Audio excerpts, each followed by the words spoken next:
Olá, sejam bem-vindos, sejam bem-vindas ao novo episódio do Pod Pediatras. Eu sou a Aline Velasco, pediatra, estou aqui com a minha amiga Caroline Mendes, pediatra, e a nossa convidada, a doutora Jéssica. E hoje a gente vai falar sobre o momento em que o leite se torna o grande vilão da história.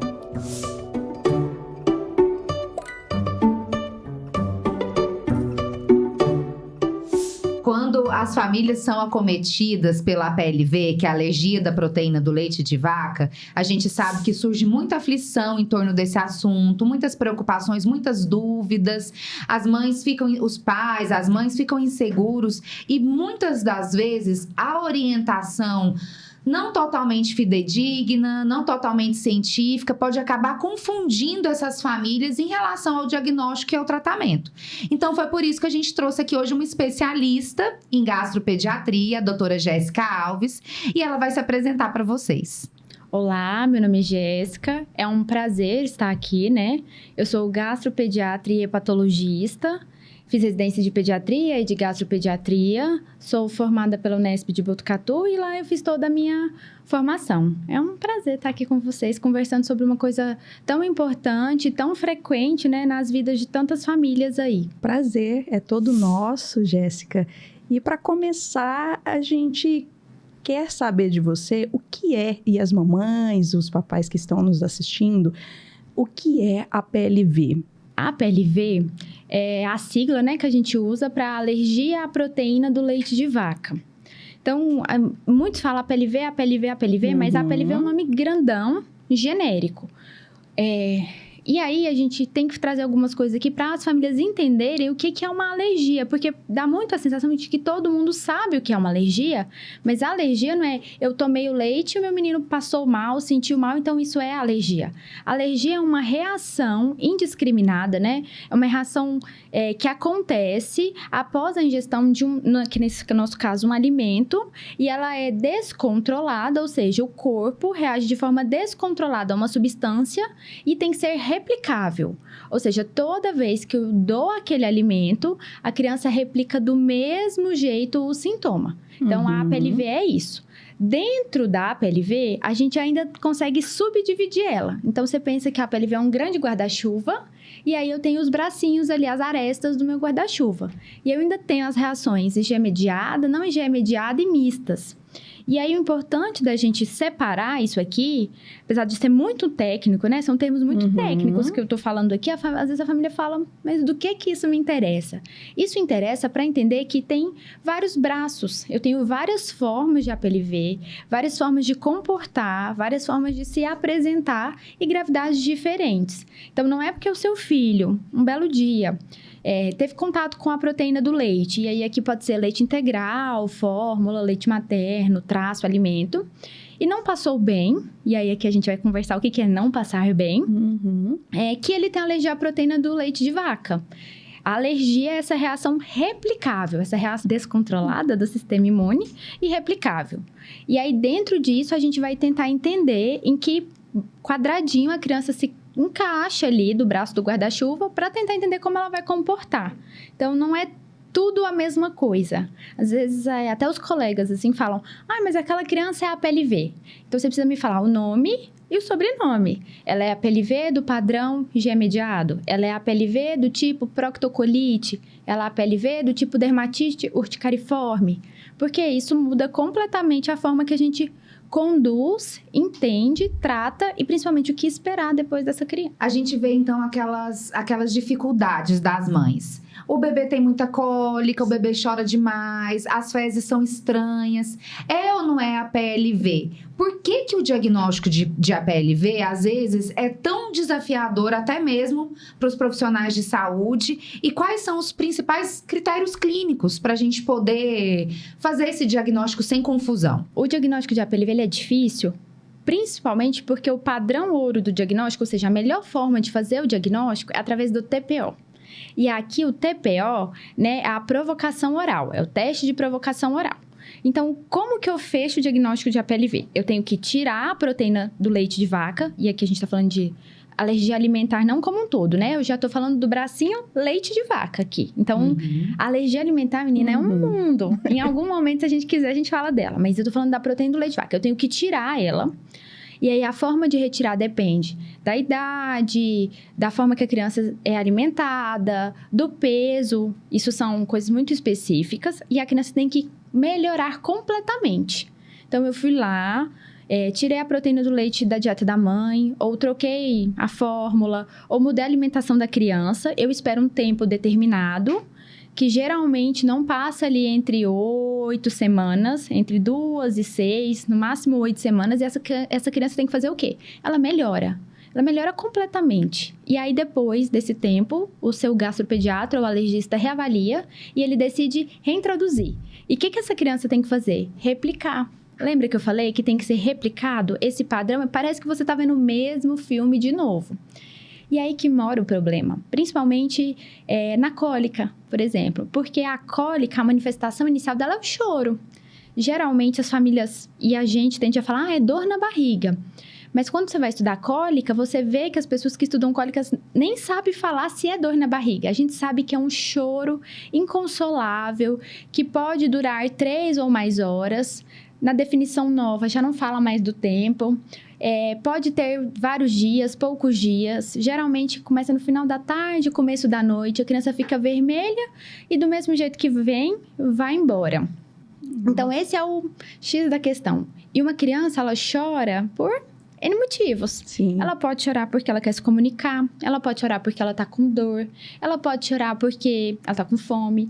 Ela pode chorar só com o neurodesenvolvimento. Ela pode chorar porque ela tem uma fratura. Ela pode chorar porque ela fez vacina. Ela pode chorar porque ela é uma criança que tem alguma alteração do sistema nervoso central. A mamada tá inadequada, a mãe tá insegura, ela tá com frio, ela tá amadurecendo o intestino. Então, é um sintoma muito inespecífico. E aí, esse é o X do problema do nosso diagnóstico. Então, acho que para resumir, por que esse diagnóstico é tão difícil? Porque ele depende de uma provocação oral com uma replicação dos sintomas. E nem sempre esses sintomas são tão fáceis de graduar. Quer ver? Meu filho tem cólica, eu levei na médica e ele orientou tirar a proteína do leite. Depois que ele orientou a reintrodução da proteína do leite, eu achei que ele tá um pouco menos chorão. Ou voltou a chorar demais. Mas quanto? A gente mede isso como? Em timbre? Em horas? Em careta feia? Em cansaço da mãe? Então, é muito subjetivo. E esse é o X da questão. Como tem vários sintomas na alergia à proteína do leite de vaca, conforme a gente for aprofundando, a gente vai falar de várias coisas, principalmente a manifestação do tipo cólica, ela é muito subjetiva. Então, o padrão ouro é o TPO. Quando você vai para a literatura, isso muda a cara do jogo. Porque, às vezes, a família tira por conta própria, isso tem sido mais frequente com a internet.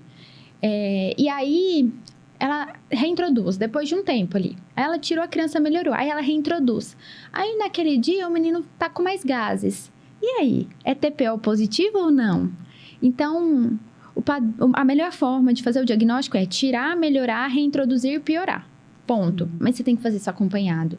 Porque, às vezes, você não vai saber interpretar o peso que aquele sintoma tem. Porque, às vezes, até nós médicos precisamos olhar com refino aquela criança para falar, não, isso aqui, essa cólica aqui é alergia. Faz sentido, né? E a maioria não é alergia. A maioria é só cólica mesmo. Só cólica. E por falar em bebê, por falar em cólica, eu queria perguntar para você, doutora Jéssica, sobre aquelas mães que amamentam. Em algum momento, o bebê é diagnosticado como sendo APLV. Como que eu vou lidar com essa mãe que sente tanta culpa? Muitas vezes, foi alguma coisa que eu comi, é alguma coisa que eu estou fazendo? Será que é alguma coisa comigo?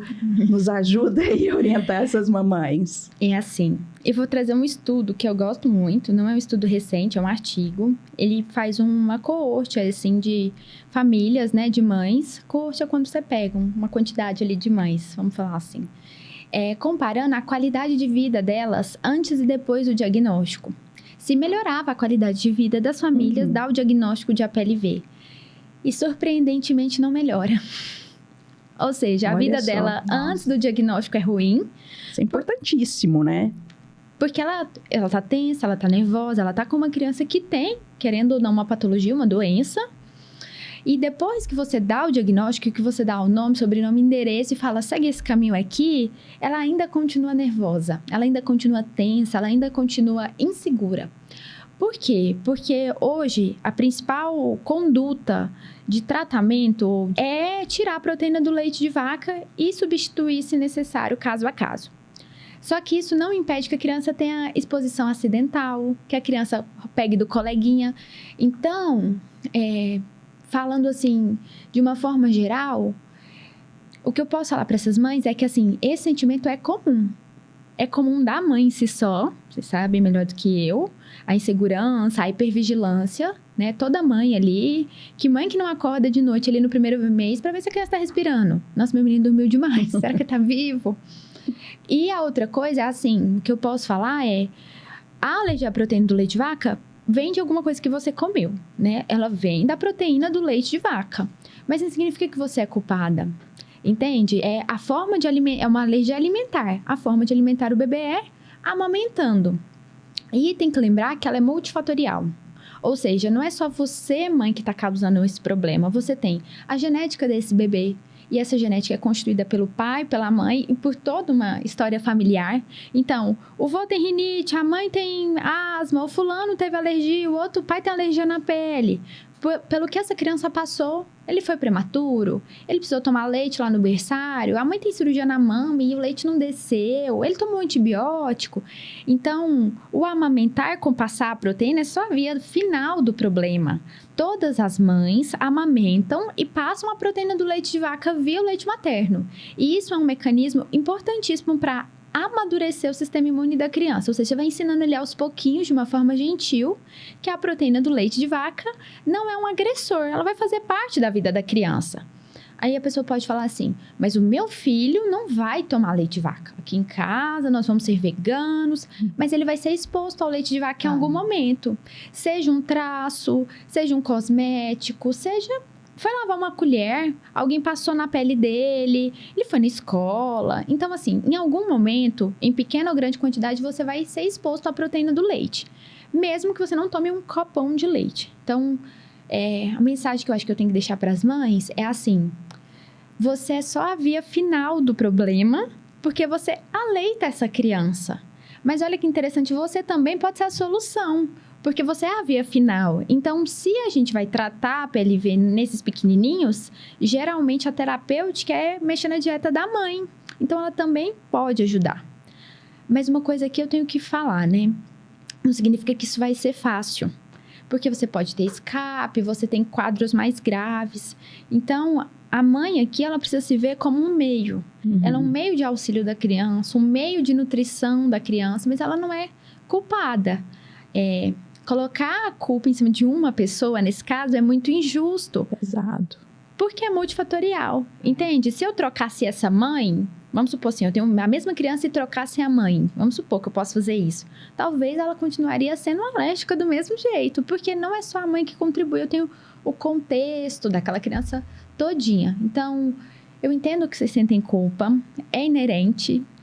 A gente já sabe, a gente que eu falo, a medicina, os estudos sabem que isso é um negócio importante, mas tentem não se culpar, tentem se informar, entender que é um processo. A maioria das crianças vão ficar curadas até os 2 anos de vida, mais pra frente de chegar nisso aí, e que a culpa ela não ajuda muito aqui, porque ela não te faz mover.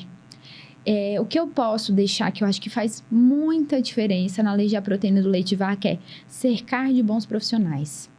De gente segura do que está fazendo e sem terrorismo. Porque a internet ela é maravilhosa, ela abre portas infinitas, mas ela é informação, ela não é conhecimento.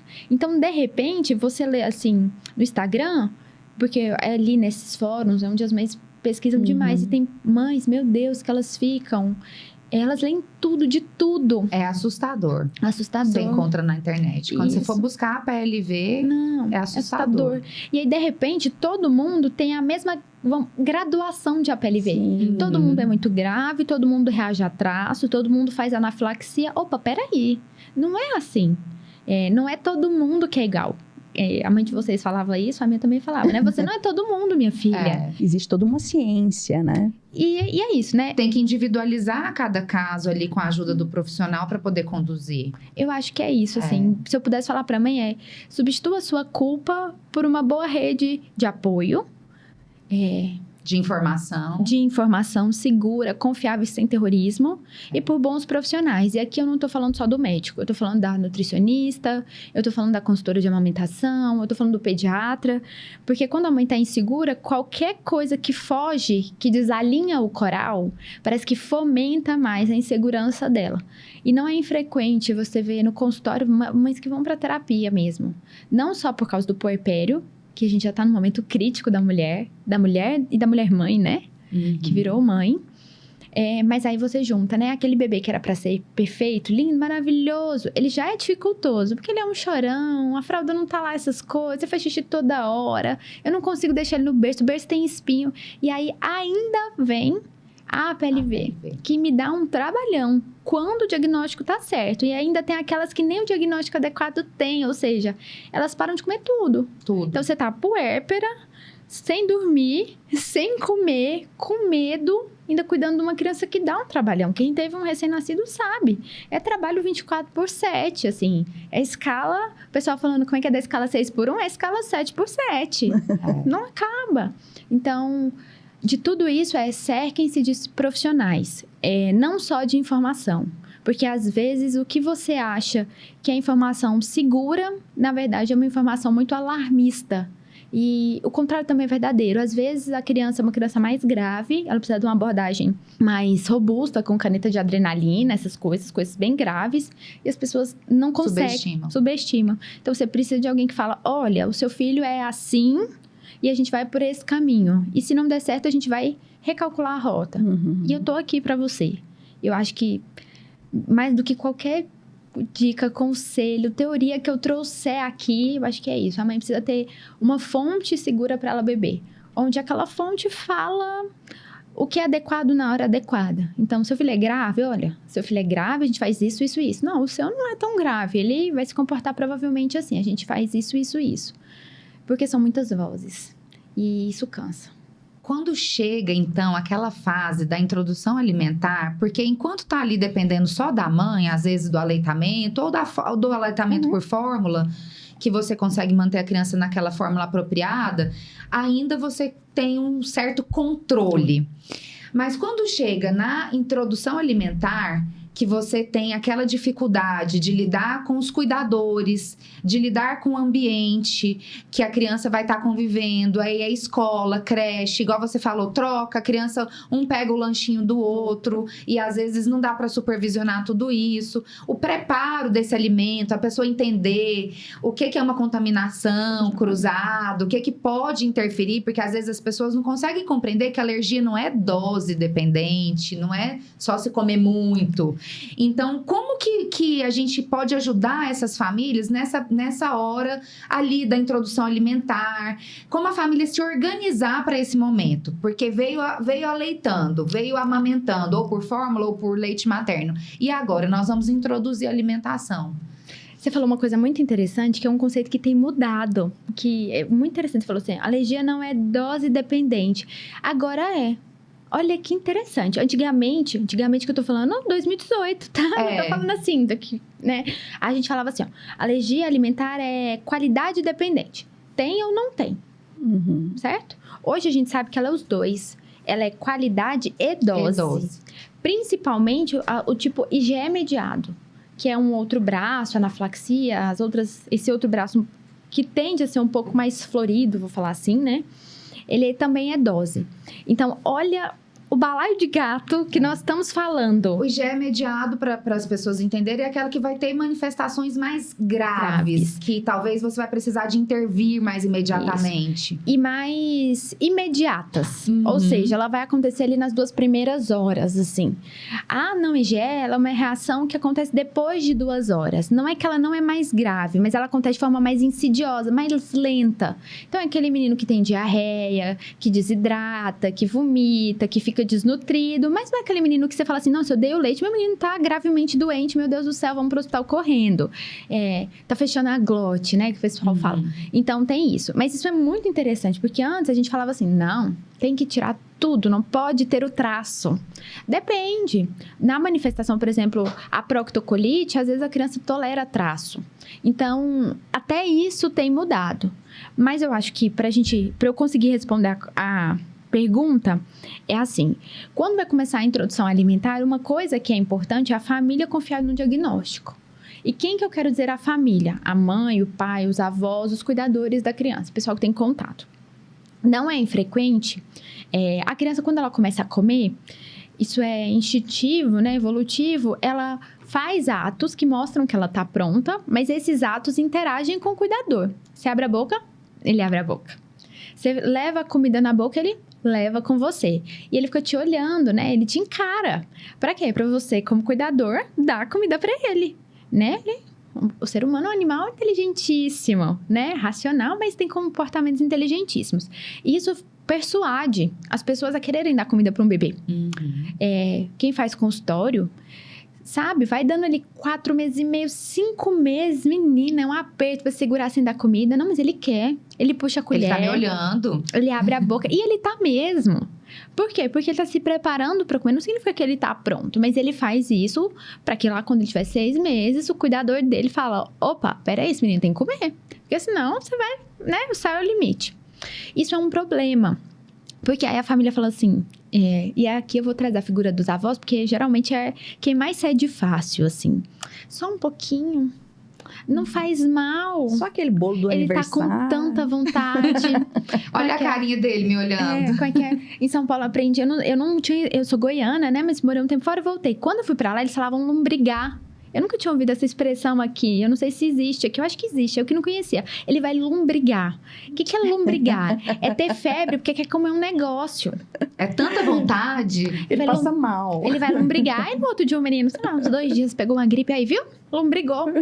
Então, isso é muito frequente. Quem convive, né? Ele vai lombrigar. Então, a primeira coisa é acreditar no diagnóstico. Por quê? Eu não sei, de todas as crianças, por exemplo... qual é a quantidade que eu posso dar? Que ele vai tolerar. Isso. E qual a qualidade, entende? Então, eu tenho esse problema. A gente, enquanto médico, já sabe que a PLV é quantidade e qualidade. Mas uma coisa é, eu lá no meu consultório, testando graminha por graminha, no ambiente controlado, e aí eu falo, esse menino aqui tolera tanto, então eu vou liberar tanto. Outra coisa é a família. Quanto que ele tolera? Meia balinha? Meia colher? Passar na boca, alguma coisa assim, a gente não sabe. Geralmente, as quantidades autorizadas, que a gente fala de tolerância, são pequenininhas. Então, provavelmente, qualquer coisa que a pessoa for dar já vai ser grande. Então, confiar no diagnóstico é uma das causas, porque às vezes a família não confia e dá escondido. E aí, a criança tem o que a gente chama de escape, né? Que é a exposição inadvertida. E aí, é um problemão, né? Porque a gente sabe que às vezes a família fica louca, desesperada, sem saber o que está acontecendo. Tem crianças que têm manifestações graves, urticária, anafilaxia, precisam ir para o pronto-socorro, precisam ser hidratadas. E, infelizmente, aquele cuidador ali não acreditou muito e fez isso. Então, a primeira coisa para mim é a família confiar no diagnóstico, os cuidadores. A segunda coisa que eu acho que facilita muito é fazer comida em casa. Então, a mãe de criança com a PLV, ela é uma marmiteira. É uma marmiteira. Toda festinha, ela leva o brigadeiro dele separado. É uma realidade. Ela é marmiteira. Avisa na escola que não pode participar das festinhas. Isso. Hoje em dia, eu acho que com a introdução... Tem muita criança hoje em dia com a PLV, né? E a gente tá na segunda... Já passou, né? Da segunda onda da alergia, né? A gente tá indo pra terceira ali, eu acho. As coisas facilitaram porque a gente tem muita fruta. Né, o pessoal começou a entender que não é pra estar dando doce pra criança e tal, mas a bolacha, ela tá aí, né? Tá. A bolacha, ela tá aí. A bolacha é prática. Maravilha. E gostosa, né, gente? A gente já comeu bolacha, né? Não é saudável, mas é gostosa. Então, acho que é isso. É orientar os lugares que a criança frequenta. Olha, meu filho é alérgico, por favor, não dá. E aí, dependendo do tipo da alergia, você conversa com o seu médico sobre o que a gente chama de plano de ação. Então, acho que para resumir, 3 coisas, né? Primeiro, conscientizar quem cerca essa criança de que é alergia. E para isso, o diagnóstico tem que estar bem fechado, até para a família ter segurança, porque às vezes a família fica com dúvida, mas será que é? Será que se eu der só um pouquinho? Então, acho que a primeira coisa é isso. Fechar o diagnóstico, conscientizar os cuidadores, o pai, a mãe, a avó, a babá, a escola. A terceira coisa é se preparar para o contexto. A gente vai viajar, vai de carro, vou para casa da avó. É isso, né? Levar a comida ali da criança, principalmente no começo da introdução alimentar, porque depois eles vão tendendo a ficar tolerantes e aí o médico vai te orientando. Talvez você consiga já coisas aí que estão nas estantes dos mercados usarem. E a terceira coisa é plano de ação. Terceira ou quarta, né? Plano de ação. O que é o plano de ação? O plano de ação é o que fazer quando dá errado. Então, assim, poxa, eu tava no posto... Vou te dar um exemplo. Às vezes, a criança está na escola. O coleguinha... Vocês são mães, eu acho que vocês vão saber melhor que eu. O coleguinha tá chupando balinha. Aí ele tira da boca dele a balinha babada e enfia na boca do outro. Quando a professora viu, já era. A criança que tende a ser mais grave, graças a Deus não são todas, mas a que tende a ser mais grave, ali na hora ela pode ter uma reação. E aí, o que a gente faz? A gente chacoalha, a gente sopra, a gente reza. A gente sempre pode rezar, né? Sempre ajuda. Mas ter o plano de ação. Não, você dá o antialérgico, não, você só espera. Não, o meu filho já teve anafilaxia, ele tem indicação de usar caneta de adrenalina que dá dentro do estojo, ele usa corticóide, ele usa bombinha, tô indo aí buscar, faça isso. Então, eu acho que conversar sobre o plano de ação. Nem todas as crianças precisam ter um plano de ação muito grande. Algumas crianças, o plano de ação vão envolver uma medicação, nenhuma medicação, só observação. Mas eu acho que é isso, eu acho que a informação ajuda muito. E com relação a essas mães que vivem esses momentos mais graves, né? Um APLV e que precisa de adrenalina, esses pacientes mais graves, elas ficam ali com a dúvida que martela, será que meu filho vai ser para sempre APLV? Será que a gente vai ter que cuidar disso para sempre? O que a doutora poderia nos falar diante disso? Porque tem aqueles que são mais...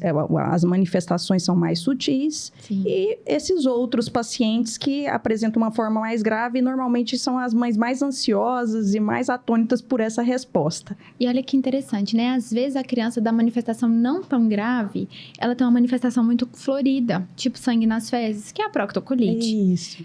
Isso é desesperador. Assim, ver sangue em qualquer lugar é desesperador. Porque indica que alguma coisa ali tá errada, né? Assim, no filme, no desenho, na nossa vida, primeira coisa que você machuca, você passa a mão pra saber o quê? Tem sangue? Uhum. Então, é desesperador. Então, também tem isso. Às vezes, a manifestação não é a mais grave, mas ela é a mais florida. Isso dá um desespero. Então, conversar, né? O que eu posso falar é assim, antigamente, a gente falava assim... Não sou tão velha assim, né? Mas a gente vai conversando. Até 2 anos, 80%, 90% vai estar curado. Até os 5, 90% vai estar curado. E depois dos 5, quase ninguém mais. Menos de 10%. Tem acontecido um negócio interessante que essas crianças estão ficando mais persistentes. Ou seja, elas não têm todas, né? Não têm adquirido a tolerância. Tolerância aqui é cura, tá? Só pra vocês entenderem, assim, pessoal de casa, né? Tolerância é cura. Então, quando eu falo que uma criança está tolerante, ela está tolerante à proteína, ou seja, ela não faz mais reação alérgica à proteína. E se eu continuar reexpondo ela com uma frequência adequada, né? Porque se eu parar, esse sistema imune pode desaprender, ela vai viver bem com isso, tolerando o alimento. Então, isso tem mudado. A gente tem visto crianças com alergias mais persistentes e mais graves. Algumas coisas chamam a nossa atenção para saber se essa criança vai ser persistente e grave, né? Ter histórico de anafilaxia chama a nossa atenção. E ter dermatite atópica, assim, são coisas que chamam bastante a atenção para potenciais de gravidade. É claro que isso cada dia mais tem mudado. Os documentos novos têm tentado cada vez mais estratificar essas crianças, ou seja, separar elas em prateleirinhas para tentar facilitar ou para tentar mostrar melhor o caminho para a gente. Então, vai depender da manifestação da criança, tá? Para você falar para a família, assim, sobre cura e tolerância, vai depender da manifestação da criança. Então, uma proctocolite, que é o sangue nas fezes, que todo mundo mais V, a mais frequente, a maioria até os 2 anos vai estar tolerante, curada. Principalmente ali depois dos 9 meses. Já uma FPAS, que é aquela reação que a criança vomita, tem diarreia, pode ter febre, né? Pode ter quadros muito graves, tipo sepse. A gente sabe que entre 12 e 15 meses. Geralmente não passa dos 2 anos, 36 meses. Então, vai depender da manifestação. De uma forma geral, o que eu posso falar? A proctocolite, que é o sangue nas fezes, é a alergia mais comum. Hoje, ela ainda é a forma mais comum. Essa alergia tende a se resolver até os 2 anos. Então, a maioria ali das crianças, mais do que 50%, vai se resolver até os 2 anos. Quem que a gente preocupa? Quem está fugindo disso. Tá? E aí é acompanhamento mesmo, perguntar mesmo pro seu médico qual que é o nome e sobrenome, o que eu tenho que fazer, o que a gente espera, porque aí vai depender bastante de caso a caso. Por exemplo, é uma proctocolite, mas tem dermatite atópica. Opa, peraí, ele pode ter tendência à persistência. Não, ele era só uma proctocolite, mas ele teve dermatite atópica e aí comeu uma fruta e fez anafilaxia lá na frente. Não, peraí, que essa criança eu acho que vai ser persistente. Ah, ele tem manifestações mistas. Ele tem mais de uma manifestação. Ele tem IgE e não IgE. Antes a gente separava. A gente achava que quem era IgE estava aqui.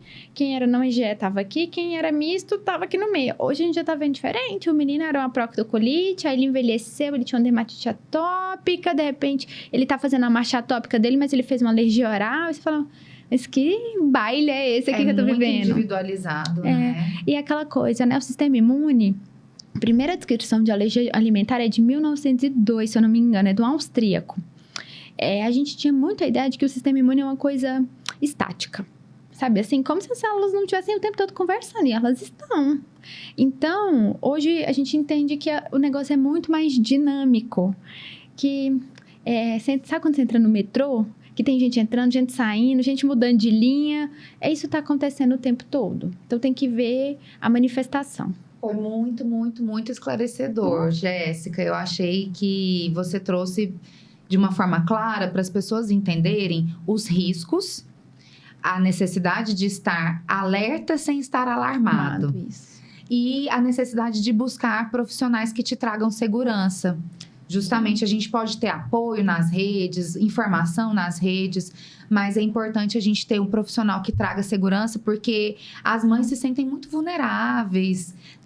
Tem toda essa questão dos cuidados envolvidos, da culpa materna, do medo. Tem gente que troca a cozinha inteira. Troca todos os utensílios. A bucha, às vezes, até vai, porque a bucha é um lugar poroso, então às vezes fica resíduo. Então, não é pela bucha em si, mas é a dificuldade que a gente tem em limpar a bucha, por exemplo. Quando você limpa uma vasilha ali de leite, você sabe, né? Que é difícil mesmo. Mas é um negócio tão extremo que tem famílias que a mãe chega falando, eu tenho que trocar mesmo a minha cozinha inteira? Cozinha inteira. Eu tenho que trocar mesmo todos os meus cosméticos? E a resposta é não. Provavelmente não. Dependendo da manifestação do seu filho, até traço, talvez ele possa ter aí. As coisas têm mudado tanto que a Sociedade Europeia, acho que foi o ano passado ou retrasado, lançou um documento falando que na proctocolite, que é essa manifestação que a gente fala como mais simples, né? Isso até tem sido discutido, mas hoje ela ainda é o cargo-chefe de entrada, vamos falar assim, mais tranquilo. Talvez a gente tolere um pouco de sangramento, se o diagnóstico estiver seguro. Por quê? Esse negócio estava ficando tão sério que as crianças estavam sendo tiradas do seio. Porque é aquela coisa, sangra um pouquinho, eu tô na dieta, o que eu furei? O que eu comi de errado? Não acha, às vezes. E a gente que tá na emergência, é o que mais aparece pra gente. É criança que tá sangrando e é a PLV. E a mãe fica desesperada. E médicos ficam desesperados, imaginando, de repente, uma intuscepção, alguma coisa aí mais grave. E aí, elas estavam ficando sem leite materno. E a gente sabe que o alimento mais rico, completo, na maior parte dos casos, eu não vou falar todos, porque a gente sabe que existem as raridades, é o leite materno. Então, até isso tem mudado, sabe? Será que a gente vai tolerar um pouquinho de sangramento naquela criança que eu não tenho dúvida? Porque também tem a criança que você tem dúvida. Você foi lá, excluiu, a criança não melhorou. Ela continua sangrando. Opa, então peraí. O TPO, ela nem teve a parte da melhora. Então, eu não posso considerar reexpor essa criança. Então, o diagnóstico é outro. Então, isso tem mudado bastante. Eu acho que o que a gente precisa é chegar um pouco mais perto das famílias, para as famílias entenderem que nós estamos vivendo as ondas de alergia, que informação é importante, mas do jeito que está sendo solto, não dá para ser. Todo mundo não é igual. A PLV do seu filho é diferente da PLV do filho do vizinho, que é diferente da PLV do filho do fulano. A maioria vai ter cura, graças a Deus. O sistema imune vai aprender a tolerar a proteína. Hoje, a gente tem visto casos mais graves com persistência, mas acompanhar essas crianças é importante para você saber colocar ele na prateleira e começar a falar para essa família, olha, o seu menino, eu acho que ele talvez seja mais grave. Não, o seu tá indo bem, eu acho que a gente vai bem. Para, então, tentar dar um pouco de segurança para essas famílias. Porque, pelos estudos, a gente entendeu que liberdade a gente não dá muito, né? Elas continuam receosas. Então, eu acho que é isso. E a outra coisa que eu queria falar, assim, que a gente falou lá da cólica, que eu acho que é muito importante a gente trazer assim, é que, assim, hoje nós temos discutido muito prevenção de alergia à proteína do leite de vaca. Porque mais do que remediar, a gente quer prevenir. Muitas coisas têm sido faladas, introdução precoce do leite de vaca, proteger a barreira cutânea, introdução alimentar em tempo oportuno, microbioma, enfim, isso dá um podcast inteiro. Mas o que eu posso falar para as mães é, não saiam por aí, tirando a proteína do leite de vaca da sua criança quando ela nasce, ou seja, da mãe, né? A mãe, meu menino nasceu, então eu vou ficar 2 meses sem... Nada de leite, de traço, de nada, além do estresse. Porque talvez você está tirando a oportunidade do sistema imune aprender com você, de uma forma gentil, a tolerar a proteína do leite. E aí, ao invés de permitir que o seu filho não seja um alérgico, a retirada prolongada pode fazer com que o seu filho não adquira a tolerância ou perda a tolerância que ele estava adquirindo aos pouquinhos. Então, não é infrequente. Eu já vi algumas vezes o pessoal criar uns protocolos. Eu confesso que eu tenho um pouco de preconceito com a palavra protocolo. Bebê sem cólica. E aí vem uma listona, assim, pra mãe. De restrição alimentar. Já na gravidez, onde ela tem que tirar ovo, trigo, e aí eles vão introduzindo com tantos tempos. Então, 4 semanas, faz isso. Então, talvez... A sua criança não seria alérgica. Ela até tem a genética, o sistema imune dela até reconhece a proteína, mas lá no peito, de um jeito gentil, com uma flora preservada, sem usar antibiótico no seio, ela ia ser tolerante. Aí, o que você faz? Você tira a oportunidade dela aprender a tolerar. E aí, ela fica. Porque o sistema imune, ele está o tempo todo aprendendo. Ele é um aluno. Então, o tempo todo aprendendo. Ele aprende com vírus, ele aprende com a bactéria, ele aprende com a proteína, o leite, o ovo, soja, o trigo.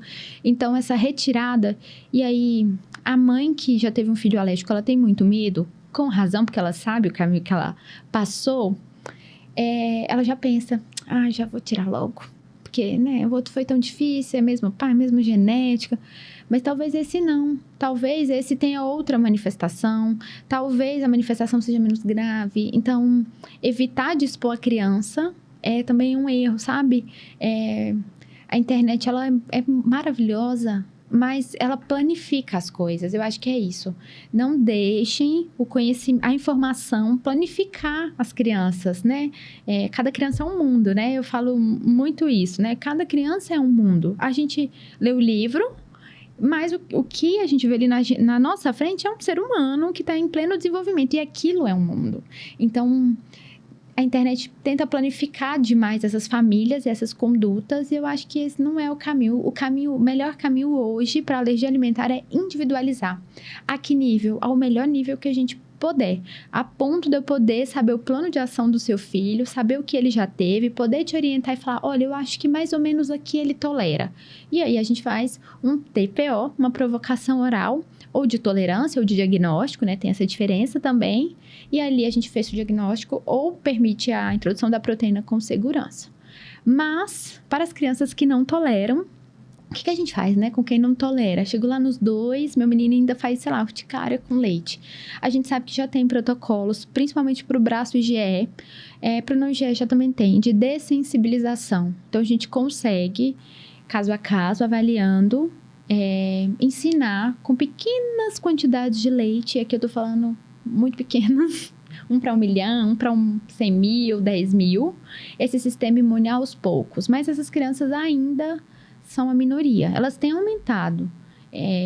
a gente já não pode falar mais assim com tanta tranquilidade, sabe? Mas elas ainda são a minoria. Então, para quem não tolera, mesmo assim, ainda há esperança. Há esperança. Há esperança. Jéssica, que aula.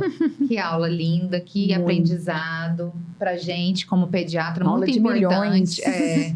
Muito importante pra gente estar trazendo isso para os nossos pacientes, porque nós normalmente somos a porta de entrada desse paciente na puericultura. Antes dele chegar Sim. até você, ele passa normalmente pelo pediatra, e é muito, muito válido que os profissionais da saúde também, não apenas as mães, os pais, mas os nossos colegas médicos pediatras, tenham a oportunidade de ter acesso a conhecimentos assim, de tanta qualidade, de tão alto nível. Então, a gente, em nome do Pod Pediatras, a gente te agradece muito, porque eu tenho certeza que muitas famílias vão ser verdadeiramente contempladas com essa mensagem que você trouxe pra gente. Eu que agradeço o convite, né? É um prazer estar aqui. Eu gosto muito desse universo de gastropediatria, alergia e afins, né? Quem convive comigo sabe que eu vivo falando e, né, explicando. Que bom. Então é um prazer, assim, falar desse tema e mostrar para as pessoas que o bicho-papão, ele tem luz.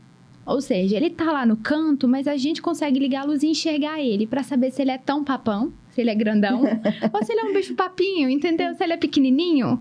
Então, eu acho que a gente tá aqui para jogar a luz para as famílias. E aí, a ideia não é fazer o que a família se conduza sozinha. Isso é injusto. A ideia é fazer com que a família caminhe junto com você. E aí você vai jogando a luz no bicho-papão e falando: olha, meu filho, vamos ali no armário, que esse bicho-papão não tá aí, não. Ou não, eu acho que ele tá. Vamos nos proteger, vamos nos fortalecer para a gente saber encarar ele da forma adequada. Porque ficar lutando uma batalha anos e anos sozinha é cansativo, gente. Cansativo. Cansativo. E o sucesso não vai ser não vai ser alcançável como quando você tem apoio. Você tem que saber o momento de oportunidade, né? Qual que é a oportunidade que eu não posso perder? E aí que a gente pode falar depois sobre janela imunológica, que é maravilhoso de conversar. Mas, por exemplo, como é que funciona a janela imunológica da criança com a PLV? É uma coisa que tem que ser dita. Funciona para tudo? Entende? Então tem 9 meses a janela imunológica. Eu reexponho minha criança a leite agora. Para a PLV no leite, né? No momento leite, que eu quero dizer, né? A PLV é leite, mas no momento leite, não é isso que define. O que define é o TPO de tolerância, como ele vai e as outras coisas. As outras coisas estão permitidas. Então, olha que interessante, a janela imunológica, ela também tem a abinha dela. Tem hora que eu abro ela para um braço e falo, leite aqui não, mas o resto pode. Tem hora que eu fecho ela tudo e falo, não, peraí, deixa eu avaliar seu filho para ver se ele pode castanha, para ver se ele pode ovo, para ver se ele pode outras coisas. Então, também tem isso. Eu acho que a gente precisa caminhar junto. Sozinho, esse caminho é puxado. Deixe seu contato para quem está precisando desse apoio, dessa ajuda. O meu Instagram é Jéssica Alves Gastroped, Jéssica com K. Não é Késsica, é Jéssica mesmo. Jéssica. Lá eu falo assim, apareço, a gente conversa sobre vários assuntos e vai ser um prazer conversar com vocês. E sempre que precisarem, né? Estou no consultório para vocês. E a gente tá por aí na vida sempre, conversando sobre esse assunto, que é um prazer.